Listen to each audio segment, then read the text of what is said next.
Welcome to our Muslim Jahan channel. সম্মানিত দিনদার ভাই ও বোনেরা, আসসালামু আলাইকুম রহমতুল্লাহ। হযরত মুসা আলাইহিসসালাম এবং ফেরাউনের বিস্ময়কর ঘটনা। হযরত মুসা আলাইহিসসালাম যখন জন্মগ্রহণ করেন, পানিতে যে ভাসিয়ে দিয়েছিল সেই ঘটনাটি আজকে তুলে ধরবো ইনশাআল্লাহ। ধৈর্য সহকারে ভিডিওটি দেখুন, তাহলে মুসা আলাইহিসসালামের ইতিহাসটা ইনশাআল্লাহ পরিষ্কার হয়ে যাবে।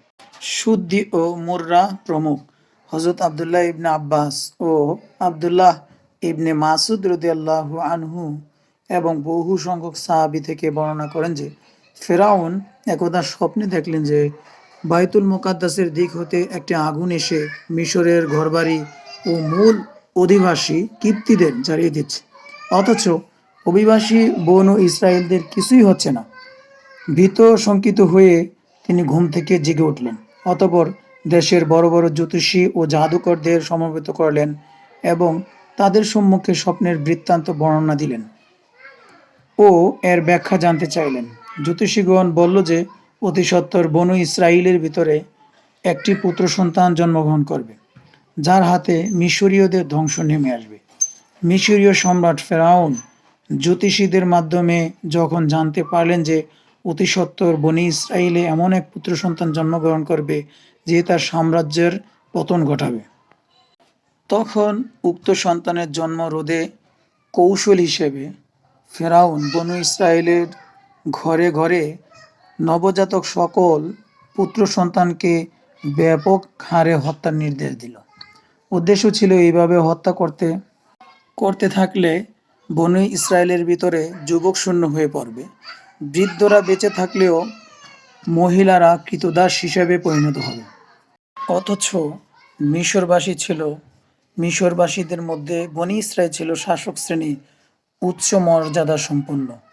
ফেরাউনের দূরদর্শী ও কপট পরিকল্পনা বাস্তবায়নের জন্য মন্ত্রীদের সাথে এক বৈঠক করে এবং সে সিদ্ধান্ত নেয় এক জল্লাদ শ্রেণী পুরুষ এবং দাত্রী নিয়োগ করবে।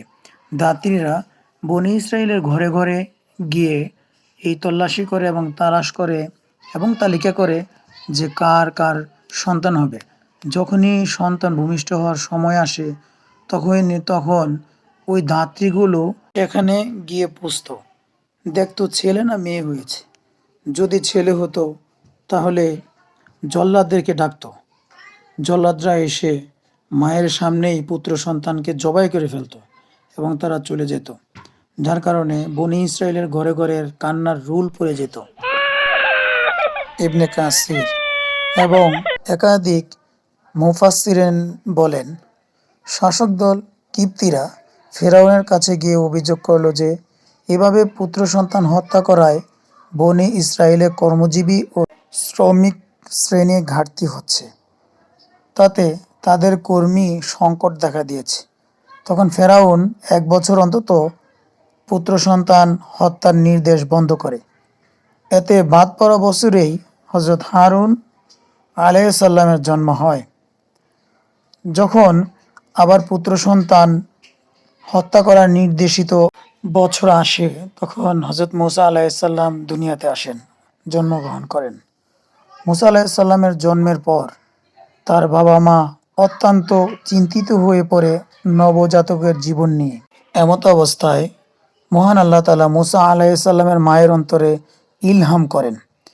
যেমন আল্লাহ তাআলা পরবর্তীতে মুসা আলাইহিসসালামকে বলেন, আমরা তোমার উপর আরও একবার অনুগ্রহ করেছিলাম যখন আমরা তোমার মাকে প্রত্যাদেশ করেছিলাম, যা প্রত্যাদেশ করা হয় এই মর্মে যে তোমার নবজাতক সন্তানকে সিন্ধুকে ভরে নদীতে ভাসিয়ে দাও, অতঃপর নদী তাকে তীরে ঠেলে দেবে। অতঃপর আমার শত্রু ও তার শত্রু ফেরাউন তাকে উঠিয়ে নেবে এবং আমি তোমার উপর আমার পক্ষ হতে বিশেষ মহাব্বত নিক্ষেপ করেছিলাম এবং তা এজন্য যে তুমি আমার চোখের সামনে প্রতিপালিত হও। সূরা তহাতে এই ঘটনাটি আসিয়াছে। সূরা কসাসে আল্লাহ তাআলা আরও বলেন, আমরা মুসার মায়ের কাছে প্রত্যাদেশ করলাম এই মর্মে যে তুমি ছেলেকে দুধ পান করাও, অতঃপর তার জীবনের ব্যাপারে যখন শঙ্কিত হবে তখন তাকে নদীতে নিক্ষেপ করবে। তুমি ভীত হইও না ও দুশ্চিন্তাগ্রস্ত হইও না, আমরা তাকে তোমার কাছেই ফিরিয়ে দেব এবং ওকে নবীদের অন্তর্ভুক্ত করব। মূলত শেষের দুইটি ওয়াদাই তার মাকে নিশ্চিত ও উদ্বুদ্ধ করেন। আল্লাহ তাআলা বলেন, মূসা জননীর অন্তর কেবলই মূসার চিন্তায় বিভোর হয়ে পড়ল। যদি আমরা তার অন্তরে সুদৃঢ় করে না দিতাম তাহলে তাহলে সে মূসার জন্য অস্থিরতা বিষয়টি প্রকাশ করেই ফেলত। আমরা তার অন্তরকে ধীর করেছিলাম এই কারণে যে সে যেন আল্লাহর উপর প্রত্যয়ীশীলদের অন্তর্ভুক্ত থাকে।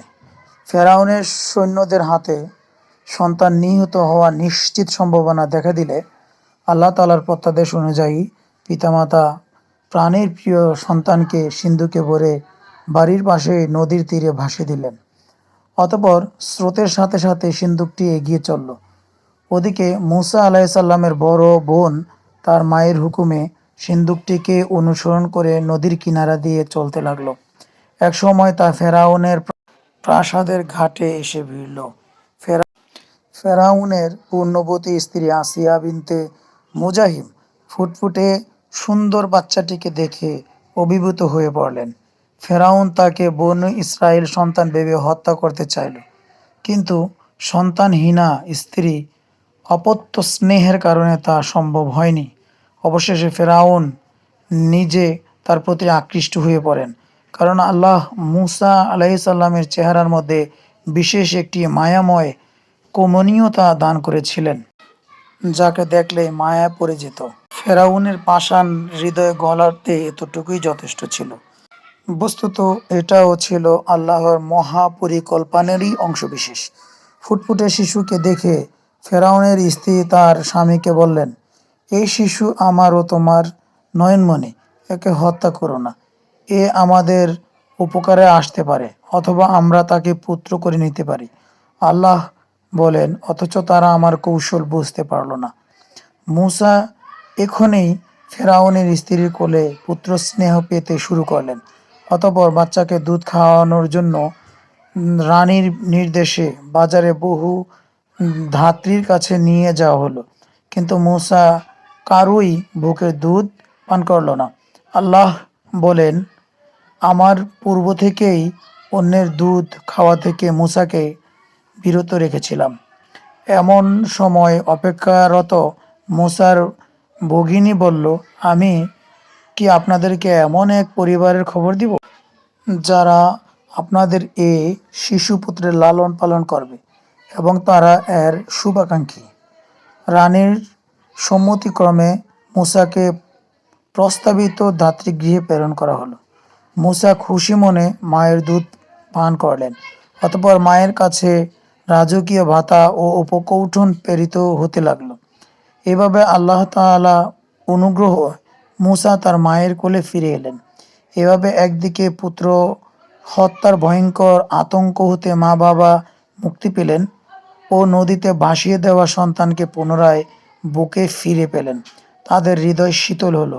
অন্যদিকে বহু মূল্যের রাজকীয় ভাতা পেয়ে সংসার যাত্রা নির্বাহের দুশ্চিন্তা হতে তারা মুক্ত হলেন।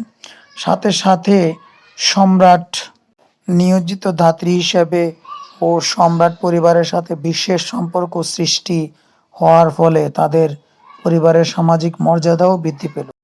এভাবেই ফেরাউন কৌশলের উপরে আল্লাহর কৌশল বিজয়ী হলো। আল্লাহ বলেন, তারা চক্রান্ত করেছিল এবং আমরাও কৌশল করেছিলাম, কিন্তু তারা আমাদের চক্রান্ত বুঝতে পারেনি। সূরা নামল।